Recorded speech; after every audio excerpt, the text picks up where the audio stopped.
What's going on, everybody? Episode 2, First to Go Sports, with your boy Tyrone Brown. I'm happy to have y'all here today. Let's get it. Let's just jump right into it. I hope everybody's having a good weekend so far. NFL Week 1 was crazy. Listen, I'm going to jump right off and say I apologize for my record being 8-6 for Week 1 with wins and losses. That's terrible. That's terrible. That was terrible. That was terrible. I apologize. Hope y'all can forgive me. Hope y'all can forgive me and understand that that's my bad. That's my bad. I also want to apologize for not mentioning AJ Brown in the first video. I said Justin Jefferson. I think sometime that that uh that that PTSD be kicking in like, damn, what if we could have had, you know. So, and I was breaking down the receivers last week. I mentioned Justin Jefferson. I didn't mention AJ Brown. I said Justin Jefferson, so that's my bad. I apologize. Shout out to AJ Brown, he a dog. Shout out to Justin Jefferson. Shout out to everybody that's great. I just sometimes when you're talking, your mind be thinking, what if? And so you speak on the what if and not what do we have. And what do we have is a great, probably a Hall of Fame wide receiver when it's all said and done. So that's my bad again. I got to point out the mistakes first before I even get started because that is important, taking accountability for your damn podcast. When you are talking, it's hard enough to get on here. But when you get on here and you're not accurate, that causes problems, causes a lot of problems. So, with that being said, with all the apologies out the way now, let's get down to some business here. First, I'm going to start off by talking about all the games. I'm going to save the Eagles for last because I want to elaborate on some things. What I saw week 1 was crazy in the NFL. It was really crazy. There's a lot of things that we got to get into. I want to start off by just talking about all the games and what I saw and what I hope to see moving forward. My bad, y'all. Just getting everything squared away. Should have been had this done, but I'm done now. I got it. All right, bet. So first of all, what's up, Reds? Welcome to the show as always. I don't expect too many people to be on a Saturday. That's why I come on here so I can get through it, and people be on here. I should have did it later. I was told I should have did 8 o'clock. So next week I'll shoot for 8 o'clock and see how that works. But let's get into it. Let's start with the first game, Pittsburgh and Atlanta. Um, what I see out of Atlanta, I don't think Kirk Cousins is very healthy. When Pittsburgh came with their rush, what I noticed was Kirk Cousins couldn't move. He was throwing, he was panicking. He still doesn't look like he trusts that Achilles. So I can't blame him. That's one of the toughest injuries to come back from for anybody, a quarterback, running back, especially when that's the thing that you need to get out of the pocket. Kirk Cousins was never that mobile in to begin with. He was a guy who could scramble for maybe like 10, 15 yards, get down. But it looks like he's still not fully trusting that foot yet. So that's why Pittsburgh was able to go into Atlanta and get that win. Um, what I've seen out of Justin Fields was the same thing I always see out of Justin Fields. Absolutely nothing. Um, but at the same time, it's like, what do you expect? Justin Fields has been in a situation where he has not had a chance to really learn quarterback, if that makes sense. He has done a good job. As far as like being able to scramble, but when it comes time for him to throw, um, he he's untrustworthy. The reason I was happy Pittsburgh got Russell Wilson because I believe Russell Wilson is an established passer and he can get the job done a lot better than Fields. But we have yet to see it because he is unhealthy. He has the calf muscle. I don't know if you guys play sports or anything like that, but anytime you have a leg injury, it's going to mess you up, especially playing quarterback. You can't scramble. You can't really do nothing. Lower leg injuries get you up out of here. So that's why Pittsburgh, besides that nasty defense, was able to just beat Atlanta on all field goals. I mean, Atlanta couldn't get anything going really. You know, Julio Rubie comes in. Leg injuries are tricky. Yo, you're right, man. Yeah, you're definitely right. I mean, leg injuries are extremely tricky. So you just never know what the person is going through when they're trying to deal with it. So it's like what do you do? You got to wait for this guy to get healthy. So he's an older player, so he's not going to heal as fast, and you can re-aggravate it. That's one of the things I was nervous when the Eagles took Saquon Barkley. I was like, man, Saquon has had calf. He had lower leg injuries. I mean, he looks healthy as hell. He had 27 carries. If I could, I would at least try to get him 20 carries. I don't really want him in the high 20s. I think we got capable backups where you can give him some rest. I don't want to wear him out. It's a long season and it's a grind, especially with 17 games now. The NFL's out of control, but it's more football for us. It's all love. Ain't nothing we can really fuss about except enjoy the games. But that's why I saw why Atlanta lost to Pittsburgh. Kirk Cousins couldn't move, so therefore he couldn't extend plays, and the O line couldn't do anything with Pittsburgh's defense. And if you can't move with that bull Watt, you're just a sitting duck, and that's exactly what happened. He just wrecked the game, and he's capable of doing that. He's capable of wrecking the game, and he wrecked Atlanta's game. So that's what I saw there. Um, what I seen with Buffalo and Arizona is why Buffalo won. Arizona has this big lead. I do not believe in Kyler Murray. I think he's selfish, and I think he doesn't take the craft serious. And I'm gonna tell you why. He came out and said, they just drafted a number one wide receiver, Marvin Harrison Jr. Right? The thing Kyler Murray said was, "It's not my job to feed him, to like throw him the ball, like get him open." And I'm thinking to myself, like, Arizona drafted Marvin Harrison Jr. because they believe he's a generational talent at wide receiver.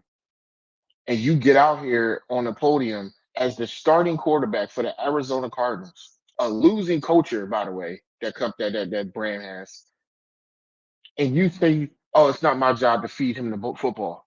Well, who the hell else job is it? You're the wide receiver. You're the coach. You're the quarterback. If you have a generational talent, you're supposed to feed him the football. You have just go back again. You got Justin Jefferson there. You feed him the football. You got AJ Brown. You feed him the football. What do you mean? Cooper Cup, you feed them the football. Tyreek Hill, you're trying to find ways to feed them the football. Is it your job to call a play? No, the coach has to call the play. But your first read should be Marvin Harrison Jr. So when he came out and said that, it shows me all I need to know about that Arizona organization.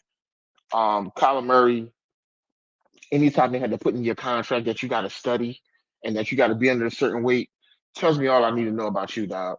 So as long as Arizona has that losing culture, they'll never be able to beat anybody. You're up 17-0 against Buffalo, a team who has one player who's playing like you saw. I'll talk about Thursday. Who has one player.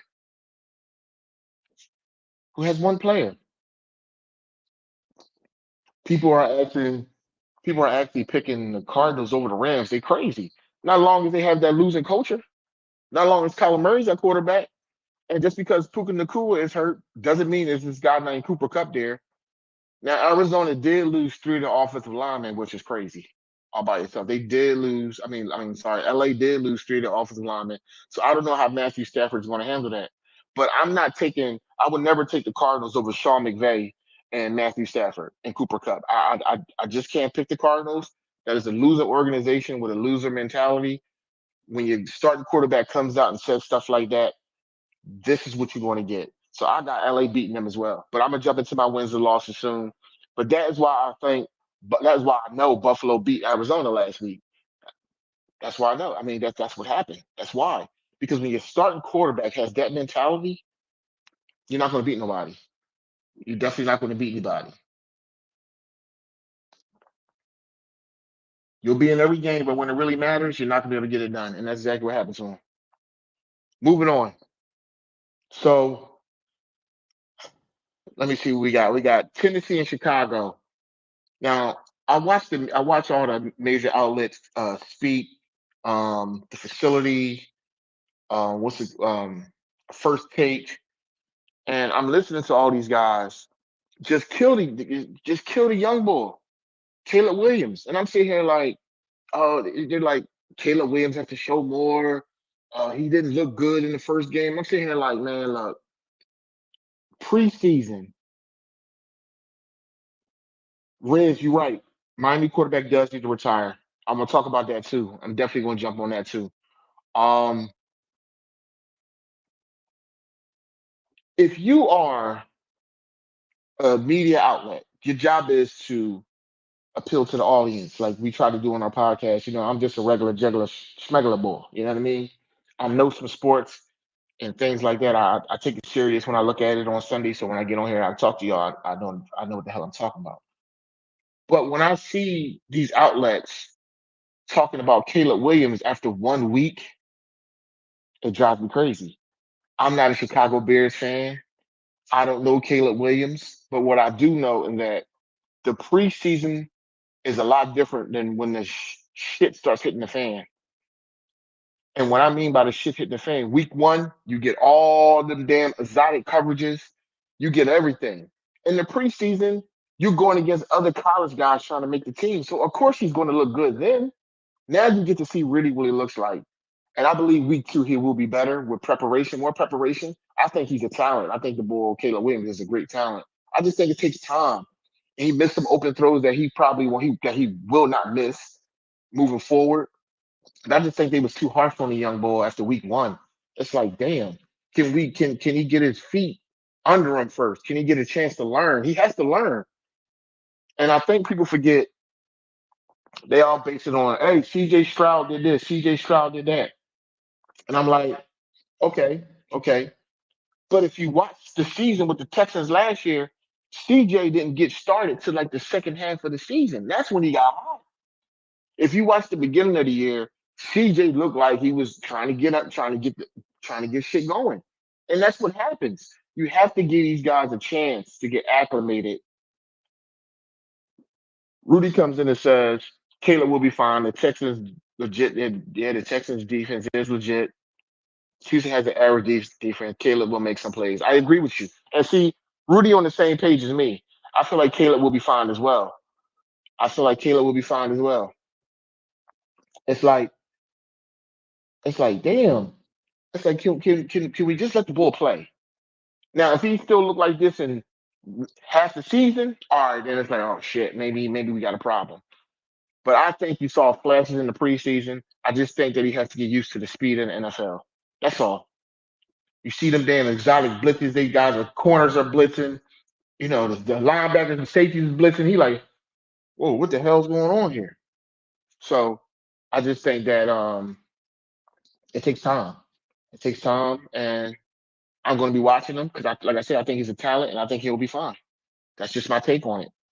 I think there's these media outlets they really jump on these guys too early, giving them hell. And I understand what it's about. You want people to watch. You want people like me to be in my feelings about it and talking shit like, yo, what the hell you guys talking about? Get a guy a chance. So I get it. They have a job to do and they do it very well. That's why the outlets are so big. But goddamn, I'm just saying, Caleb, get that boy a chance. My God. But that's what I saw. I saw a guy who just needs some time. And Chicago's defense is pretty good. Tennessee, I don't know this boy Will Levis, man. I don't know. When he flicked that ball and threw that pick six to Chicago, I was like, dude, this is the NFL. You can't make them type plays. But I think he's another guy with a big arm. I think he'll learn as well. He just really started the second half of last season, I'm not mistaken. I believe, I'm not mistaken. So he's really trying to get acclimated to the NFL as well. I just think you got to give these young guys at least a half a season to really get their feet settled down. Everything is really moving really fast. And once they settle down, they'll be fine because Tennessee has some pretty good players. They got Hopkins, they got the young boy Spear. I think they'll be just fine. So we'll see what happens. But that's why I like Chicago. But the reason Chicago won last week is because Will Levis hurt his team, where Caleb Williams didn't do enough to hurt his team. And his defense and other aspect, all other phases of the game took over. Defense and special teams. That's another thing. Caleb Williams didn't hurt his team. Will Levis did.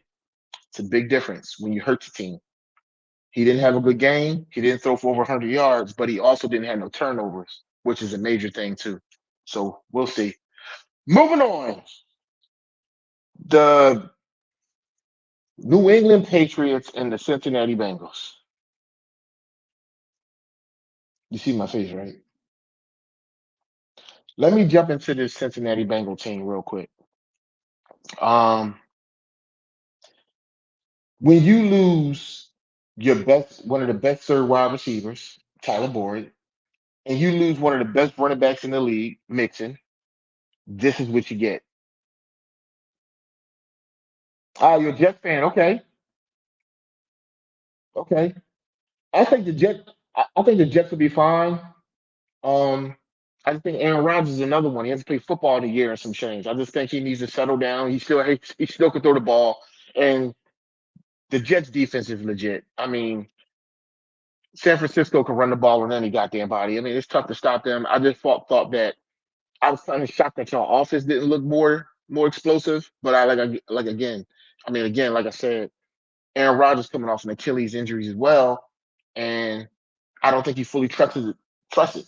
But he's a much better quarterback than Kirk Cousins, so I think Aaron Rodgers will be just fine. To me, he'll have a bounce back week. He'll get the Jets. He'll get the Jets on the board.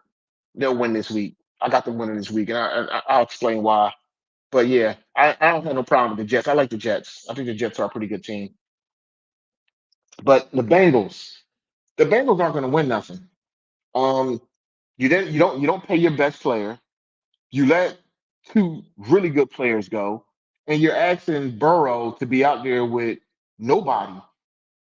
And Burrow's supposed to be that bull, but I don't care who you are. I keep telling people this, man. Football is the ultimate team sport. Yes, the quarterback leads the way, but if the quarterback doesn't have anybody to throw the ball to, or offensive line, or running back to take pressure off of him, he's a sitting duck, man. I don't care who you are. There were games where Patrick Mahomes looked when he didn't have no running game. They looked stuck. It wasn't until later on during the season when Patrick Mahomes and that Kansas City offense got more balanced, where they start getting shit done.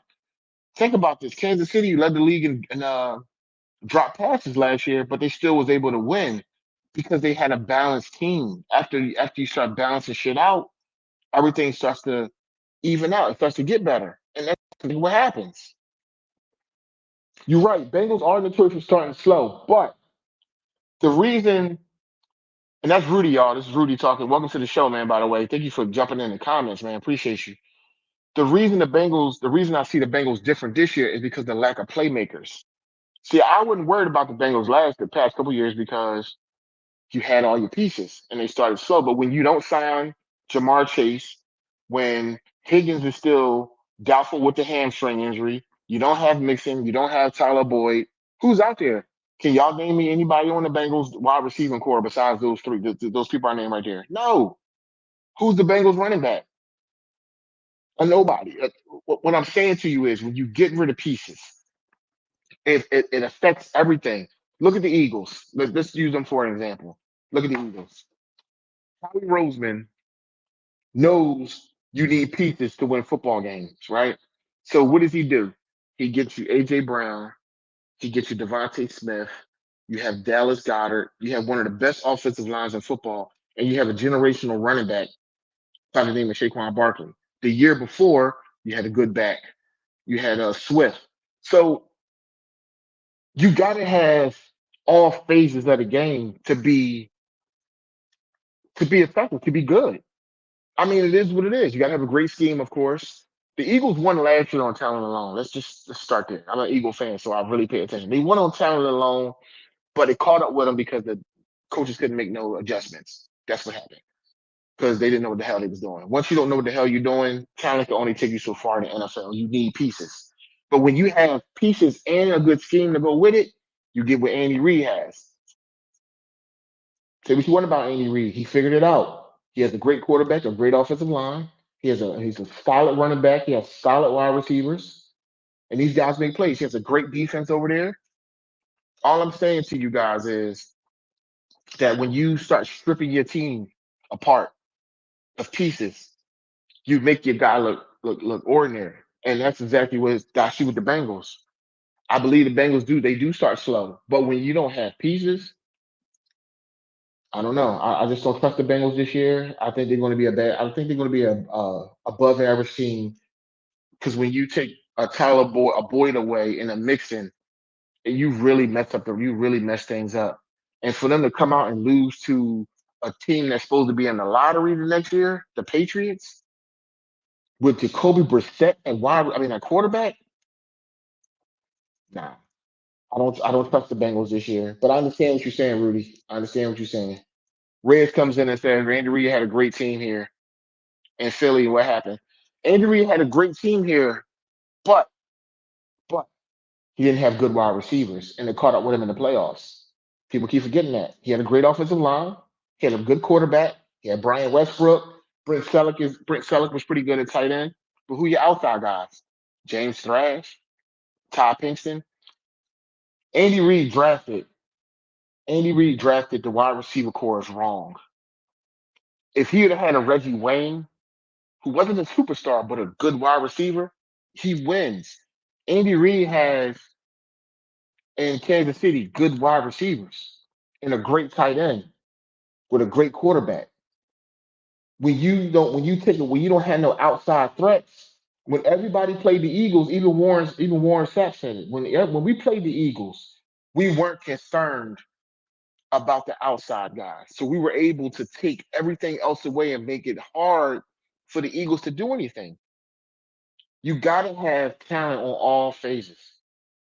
You gotta have a good wide receiver, a good tight end, a good running back, and a good quarterback, and a good offensive line. You could get away with above average wide receivers. The Eagles wide receivers below average. Before you got T.O., who do you have? Come on, Nate Brown. Yeah.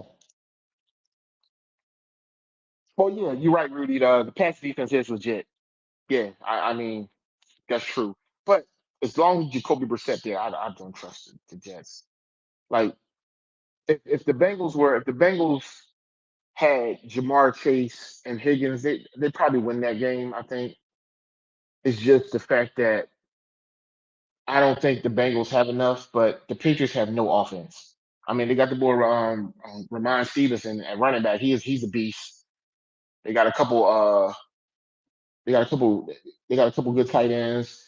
I mean, the Patriots aren't. What's the word I can say? They're a quarterback away from really turning their organization around. But to me, I don't think they win more than 5 or 6 games this year. I think they'd be in the lottery for a quarterback. I just think the Patriots need a quarterback. But the defense is legit. I can't argue that. Definitely, Rudy. I can't argue that shit at all. You won't get me to argue that. But that's why the Bengals lost to New England. Damn, we talking. I didn't even get down to it. So you had the Texans and the Colts. I'm not surprised about that. Anthony Richardson still has a long way to go with passing the ball, but he is a damn talent. He threw a bomb off his back goddamn foot, 60-yard dot. That was nasty. So that lets you know the talent's there. The Texans just are a better team. Let's use the Texans for example. They got they got the boy Dell. You got Diggs. You got Collins. You got Schultz at tight end. You got Mixon at running back. You got a good quarterback, upcoming young quarterback, and a good offensive line. That's why the Texans were able to beat the Colts. The Texans are nasty. They remind me that they are put together really well. So that's why the Texans beat the Colts. Moving on, Miami and Jacksonville. Jacksonville's a fraud. Trevor Lawrence is a fraud. They all know how I feel about Trevor Lawrence. I talked about him last year. I don't know why he's getting paid top five quarterback money when he's a bottom 30 quarterback in my opinion. It is what it is. He's young. Maybe he'll step his game up, but I see why they gave him the money as far as from a talent standpoint, but he hasn't done anything that says Trevor Lawrence deserved that kind of money. But again, I don't hate on nobody money. He won it. They gave it to him. I hope he turns around and does his thing. So we'll see. We'll see. Yeah, Shane Steichen is the perfect quarterback coach for AR5. You got that right. AR gonna be just fine. AR is nasty. AR is gonna be just fine. He got his season taken away from him last year, so that stopped a little bit of his growth. But the thing with AR has to do is stop taking unnecessary hits and just work on his passing, and he'll be fine. AR is a talent, and he's nasty. He just has to think that he just has to understand that you're in the league with other grown men, and we will knock the shit out of you and get you up out of here. So once he learns that, he'll be fine. So we'll see. Moving on, New Orleans, Carolina. We don't need to talk about that. Carolina's the worst team in football. They got a long way to go. I know Miles Sanders is like, damn, I got the bag, but this team is ass. I mean, it is what it is. We ain't got to spend no time on that. New Orleans looks good. We're going to jump into the matchups right after this. Um, Another one, Giants, Minnesota. The Giants are ass. The management is ass. Daniel Jones is ass. The team is just ass. They got a pretty good defensive front, but from a quarterback standpoint, they're in trouble. They need to redo that whole squad. Not only, I don't understand why you ain't give Saquon money, draft you a young quarterback, and get up in there, get it, fix that. The Giants are terrible. They're in for a long, stinky season. The Raiders and the Chargers, both teams are rebuilding. I believe that the Raiders need a quarterback. Gardner Minshew is not the answer. They got on TV and said he looked like Kenny Stabler. From a look, I'm sitting here like, y'all, don't disrespect Kenny Stabler like that. Stop it. Gardner Minshew is a backup quarterback in this league at best. Who will probably win you like 2 or 3 games. Kenny Stabler, when they said that, I was like, yo, that's crazy. They was like, yeah, he kind of gives you the Kenny Stabler look. Effect. I'm like, did y'all really mention Kenny Stabler and Gardner Minshew in the same sentence? If you're a football fan like me, that was disrespectful. I don't care if he looks like that, whatever. Jim Harbaugh will turn the Chargers around. He probably needs a season. From what I saw with them, they need some wide receivers. They just need wide receivers. And they got to rebuild that defense. The defense is getting older. But Harbaugh, he's a good coach. He'll be able to take care of that. Denver, Seattle. Seattle is who they are. Gino at quarterback. I don't believe they're anything special. I believe they're a good team, but they won't make any noise as far as, in the playoffs or anything like that. I think they're a good team, but I don't think Geno Smith is somebody you're scared of. Seattle's defense is not what the old defense. They got talent though. They got Lockett. I mean, they got the boy Walker, but he's hurt already. And you got Metcalf, who's a good wide receiver. Could be great under the right circumstances. But Denver, another team that's rebuilding, they got to start. They need a quarterback. They got the boy, I think, Bo Nix. Yeah, Bo Nix. Um, they got Sutton.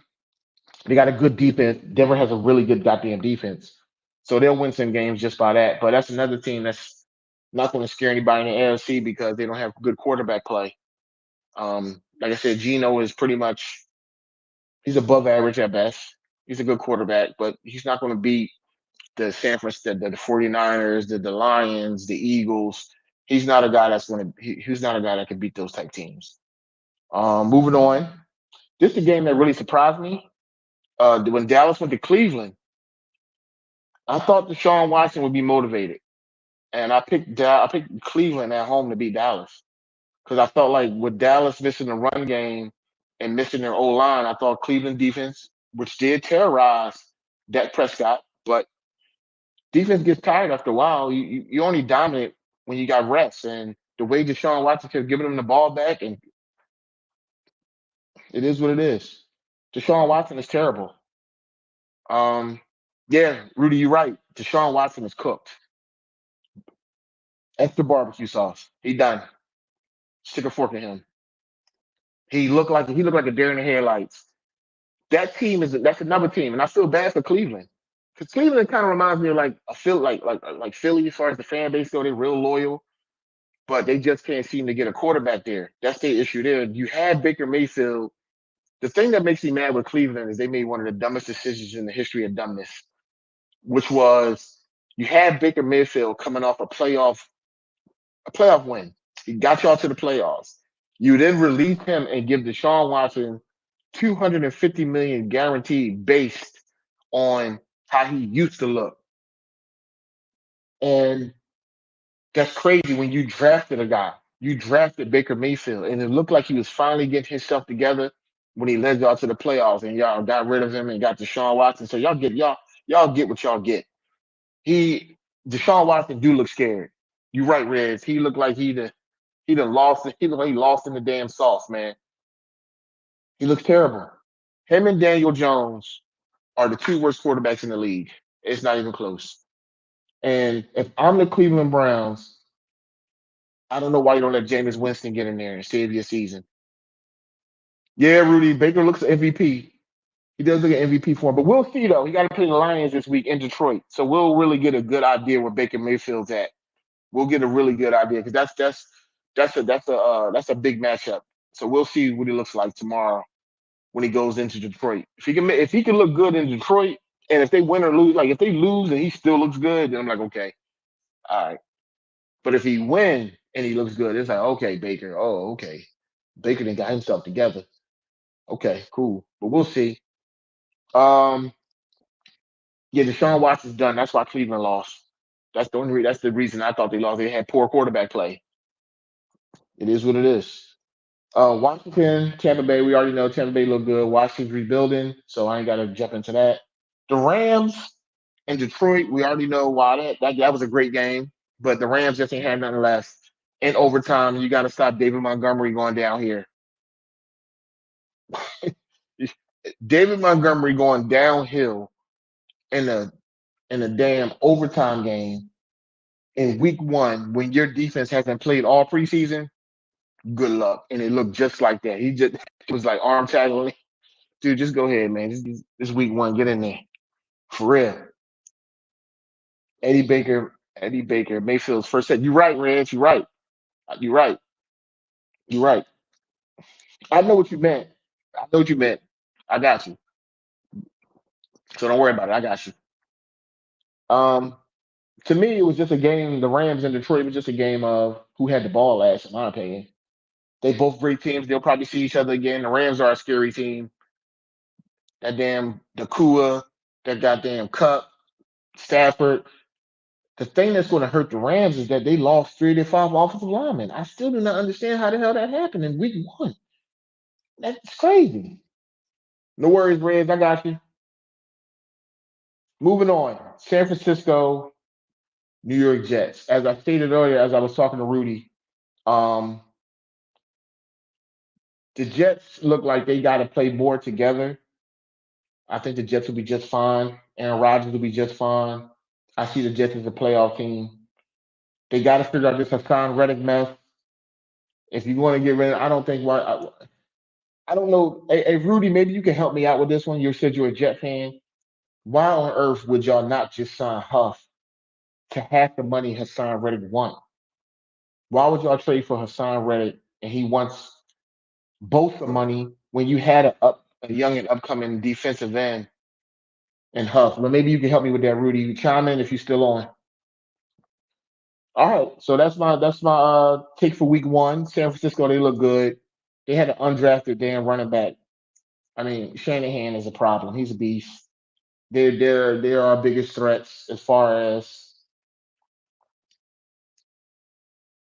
okay, because we have to play soft in GW5. Okay, all right, all right. But I thought Huff was the defensive lineman. I thought Huff was your defensive lineman. That's what I was saying. He came off 10 sacks, and y'all traded for us. Y'all did us a favor by getting rid of Hassan Reddick. Y'all actually did us a favor. And we got the young boy Huff. He didn't show anything in week one, but the way that field looked in Brazil, nobody really could get any footing under them. I'm just happy we was able to get the win with no serious injuries. Shout out to Jordan Love, man. I hope he's okay. When he comes back, they said 4 weeks. I'm glad it wasn't nothing serious, but that field caused major concern. I do not understand why the NFL would send two premier teams to play on to play on grass like that. The stadium was beautiful, but the grass was terrible. The environment was lit. Everything was pretty cool. It's just that grass was bad.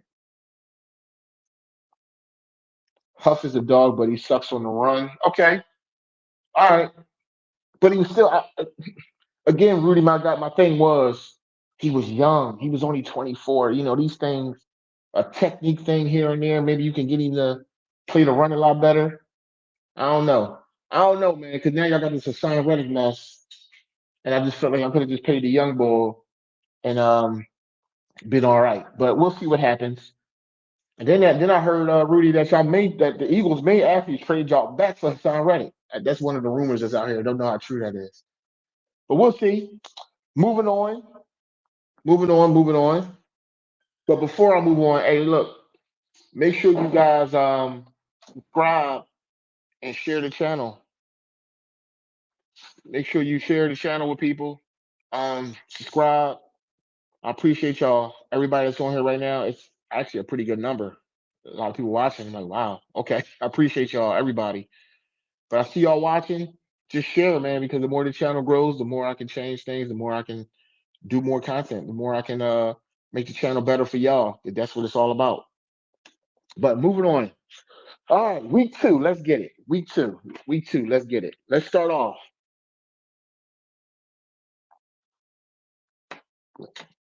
Rudy said no doubt he wanted to resign Huff. Yeah, see, Reyes comes in and says AJ. My concern is AJ hamstring again. But here's the thing, Reyes. This is what I'm talking about. The Eagles are so loaded on offense, right? That you can still win the game against the Falcons without really putting AJ in too much of not really using AJ too much. And that's what I mean when I say how we put together a team where you can win every week. You can win with Saquon. The Slim Reaper can beat you. This may be a game where Dallas got to go off. You see what I'm saying? I'm just saying that there's ways to get this thing done. And I get you. AJ hamstring is a concern. He didn't practice 2 weeks in a 2 week 2 days in a row, so we'll see how that goes. Or it could just be precautionary. But like I said, it could be a game you could win without AJ. The Atlanta Falcons are tough. Their defense is legit. They got two good safeties with Hayes and Simmons. So I mean, we'll see. I don't think Atlanta has a pass rush though. I don't, Grady coming off that ACL, MCL, and he's going against one of the best offensive line in football.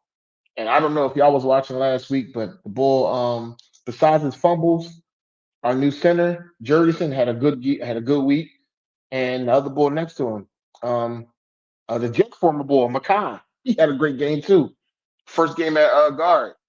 So I'm really okay about the offensive line. I think they'll run the football more to take a little pressure off throwing the ball. But if they got to throw it, I think they'll be just fine. AJ limited, but he'll probably still play, but just use him limited. And don't forget, we still got Dotson who didn't even catch the ball yet. So the Eagles are pretty loaded on offense, man. So this is a game I believe we can win as long as we run the football and don't turn this shit over. And that's what I'm really looking for. I'm looking to see what Jalen Hurts is going to do with these goddamn turnovers. That's my biggest thing. Can he stop turning the damn ball over? I'm going to talk about that as well. They had a couple breakdowns about that. But moving on, week one, let's get to it. Red said again, Alpine 7. Ooh wee. Okay. All right. So week one, first game of the season. First game of week two, 49ers Vikings. I'm just going to do win loss. I'm not going to do scores or predictions. I'm not going to really get into it because you guys already know football. I don't really need to really get into the details, but I got the 49ers beating the Vikings. We all know the Vikings are, they are a good football team, but the 49ers are a great football team. And the Vikings can't stop the run. They got Sam Darnold at quarterback. I mean, he doesn't look bad, but I can't see him beating the 49ers. So I picked the Niners to win that game. I got the Cowboys beating the Saints because they have owned the Saints. It is what it is. And until the Saints show me something different, and it's in Dallas, it is what it is. I have the Seahawks beating the Patriots. But again, the Patriots messed around and win another one. But I got the Seahawks going in there and winning. I got the Seahawks winning. I have the Chargers beating the Panthers. I have the Jaguars beating the Browns. I wouldn't have had that a week before if Deshaun Watson acts like he can play quarterback. But until he looks like he can do something, or until they bench him and actually put somebody in there who actually wants to throw the ball and not scared, Cleveland's in trouble. They get Chubb back week 4 too, so this is a winnable game for them against the Jags. The Jags aren't that good. The Jags aren't that good of a team. They're not that good. They got a pretty good defense, a young wide receiving core, but like again, I don't trust Trevor Lawrence. But we'll see. But I got the Jags beating the Browns. I got the Jets beating the Titans because Will Levis is not going to beat that Jets defense. I know they're going to come out and try to run the ball, but they don't. They're not. They don't have that Shanahan offense. I got the Lions beating the Buccaneers. I have the Ravens beating the Raiders. I had the Rams beating the Cardinals. I had the Chiefs beating the Bengals. I got the Steelers beating the Broncos. And I have the Texans beating the Bears. And I got the Eagles beating the Atlanta Falcons. Now, I wanted to talk about the Eagles before I go, of course.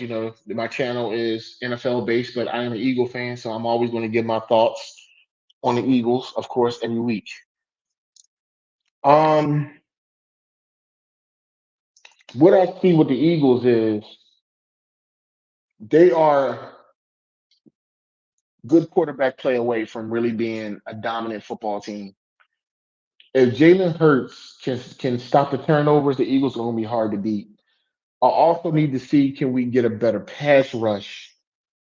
Because week one, the edge rushers didn't look good. Now again, it could have been the footing that was at the stadium because when you looked at Green Bay, they didn't have a good. They didn't really couldn't rush Jalen too much well either. So I'll really be looking to see how the Eagles look on an NFL playing surface, the edge rushers anyway. I believe the secondaries is really improved. They gave them a couple of big plays, and I think they got to work that out. But I believe they're younger and more athletic in the back, so I think they'll be fine there. I think the Eagles will be fine there, but we'll see. Atlanta can throw the ball. They got Bijan. They got the ball Drake London. They got Kyle Pitts. So they want to present a problem. They got the boy Tyler Algier backing up Bijan Robinson. So they could run the football, and they may try to run the football to take the pressure off of Kirk Cousins. Because I mean, if I would, I would because as you can see, Kirk Cousins is still trying to work his way back, and when you're trying to work your way back, it takes time. And the Eagles aren't going to be looking to rush the quarterback. They're going to be looking to make a statement on defense. So we'll see. I believe we found two linebackers. The Kobe Dean, everybody's so surprised about N'Kobe. I'm like, why are y'all surprised? Week 5, week last year before he got hurt. Yeah, Rudy, Kurt does suck on Monday Night Football. Bright lights, Kurt go ducking. You're right, he does. And now he's coming off an injury, so it probably is even worse. So you're right about that. Rudy got the Eagles winning 31-20. Okay. I had something similar. I had them like, yeah, probably like 34-20. So yeah, I had a real similar to that score, Rudy. I did have the same real similar. I did have real similar to that score.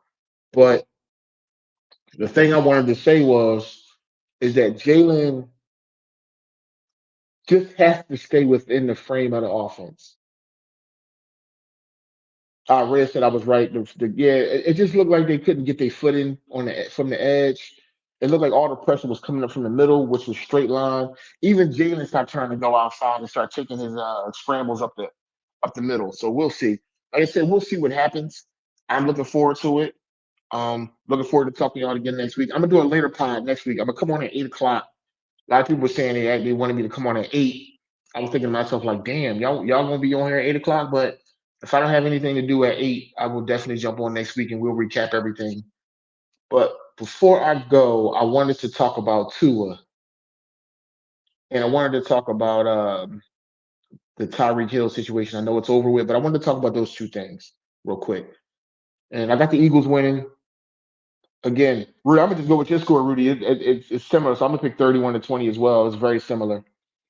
But when you look at Tua, all guys aren't created equal. Red says 27-10. Dang, Red. You got to smoking him. Okay. Um, at some point, Tua has to understand that you're one hit away from really being jacked the hell up. You're still young. You just signed a big contract. Take your winnings and go home. Anytime you got these neurological things going on, because everybody takes hits differently. We all know that. We've seen guys get knocked the hell out, and we've seen guys get get boom, get destroyed, and it's fine, right? They get back up the next play or a couple plays are good. This guy's taking hits and he is not getting up. And this is his, I think, fourth or third concussion.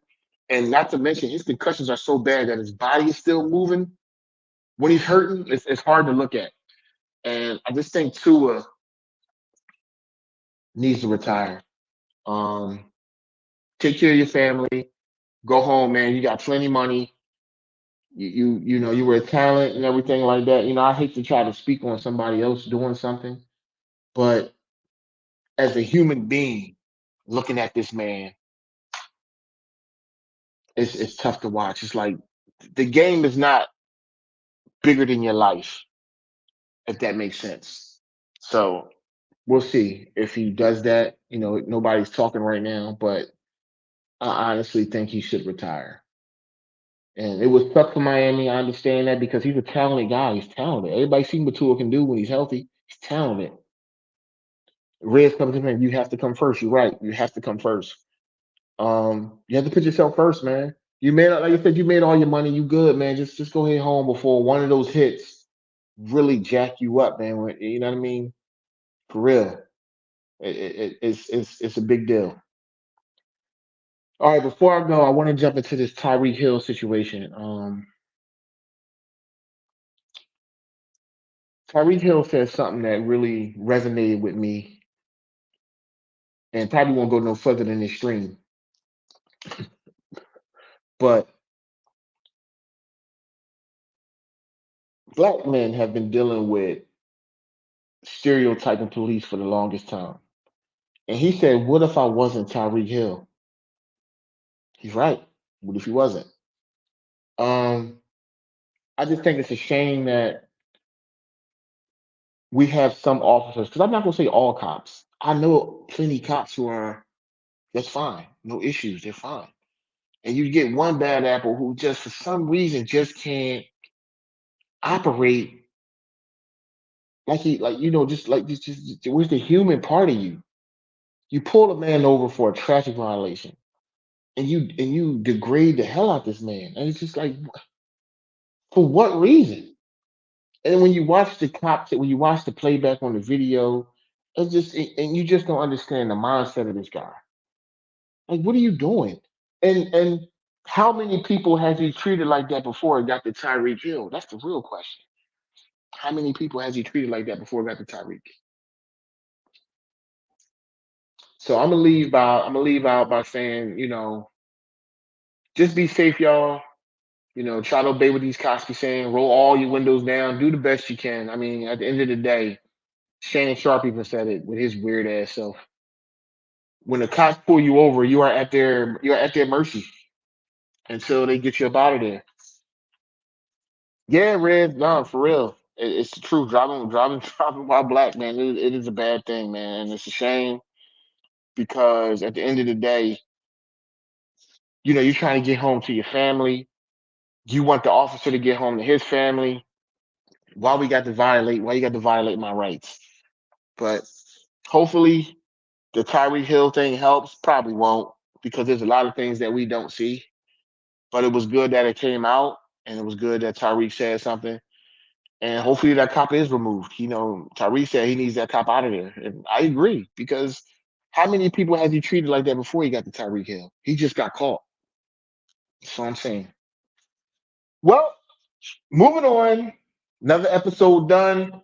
Hey, listen, I appreciate y'all more than anything. Seriously, y'all support the channel. I was gone for a minute, but I'm back now. I'm gonna be back every week. I don't care if nobody on. I like doing this. I like when y'all on, of course. I would rather talk to y'all, but I'm just saying that this is something I like doing. If y'all see my Instagram, I was on WIP for a minute, as a special guest and all stuff like that. And it was always such a blessing to be able to talk sports to all y'all. So I'm gonna continue to do so. Every Saturday I will be here. I'll give you guys different times. Rudy says, salute, bro. Good episode. Hey, thank you. I appreciate you. Make sure you share, Rudy. Appreciate you. Make sure you share with people so we can have dialogue, feedback, get this thing going, make the platform bigger than what it is. I mean, I jumped out pretty well. I mean, Last week, 200 subscribers jumped onto my YouTube. I was like, okay, that I don't expect that jump every week, but that just let me know that I know what I'm talking about. People are feeling what I'm saying, and you guys are not bored here, and we have a good discussion. So if you guys need me to do anything, y'all want me to add anything, always hit me up on my platforms. Y'all see it at the bottom of the screen: Facebook, Instagram, X. I'm about to open a TikTok and just drop videos on there. Um, YouTube, everything, Twitch, all that stuff. I want everything. So I want you guys to be able to have all access to me, whatever you guys want to talk about. If I missed something, I made a mistake somewhere, hey, point that shit to me, and I'll make the adjustments. I came on, I don't know if y'all heard it. I came on and corrected my mistakes last week that I dropped some errors in the beginning. But with that being said, everybody have a good weekend. Be safe. Go Birds.